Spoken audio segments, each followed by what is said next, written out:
Comment savoir qu'on est entré dans la tribulation? Alors ce message s'adresse surtout à ceux qui croient que les chrétiens vont vivre la tribulation, la grande majorité pensant que ce n'est pas le cas puisque Dieu va nous enlever auparavant, ce qui n'est pas biblique. C'est une idée de Nelson Darby qu'on ne retrouve pas dans la parole de Dieu.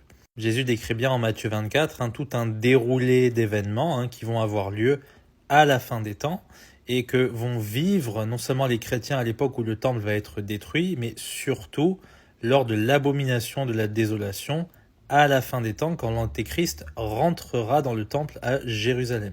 Ce qu'il faut comprendre, c'est que la tribulation comprend la grande tribulation qui est la dernière partie avant l'enlèvement.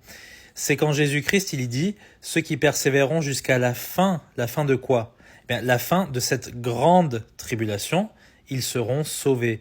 Pas sauvés de l'enfer, ils seront sauvés parce que Jésus reviendra les récupérer. Ils auront survécu physiquement à cette très très grande persécution. Ce qu'il faut savoir, c'est que la tribulation, c'est une période de trouble. Et c'est une période de trouble qui est étroitement associée à la venue de l'Antéchrist, forcément.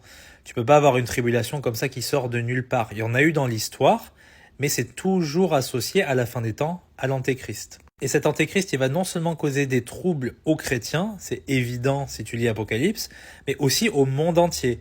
Parce que si tu lis Apocalypse chapitre 6, quand l'Antéchrist arrive, il va amener des guerres, après il va amener des famines, il va amener des inflations et aussi la mort. Il va y avoir une épée, c'est le dernier cavalier, et il va y avoir l'enfer qui suit derrière, parce que beaucoup de gens vont mourir et ils ne sont pas sauvés et vont aller en enfer. Donc ce sera une période très très difficile de l'histoire. Une dernière chose, il y aura un paradoxe intéressant à la fin du monde, c'est que l'Antéchrist, il va mener une période de trouble pour le monde entier, donc ça va forcément causer des torts à tout le monde, mais cependant, les gens seront complètement obnubilés par lui. Ils seront complètement ensorcelés par le faux prophète qui opérera toutes sortes de miracles aux côtés de l'Antéchrist.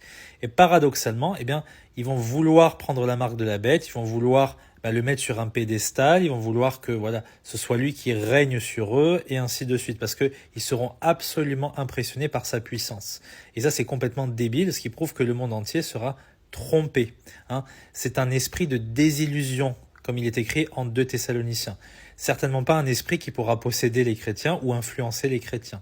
Tu vois ce que je veux dire? Donc voilà un petit résumé de la tribulation. Que Dieu te bénisse.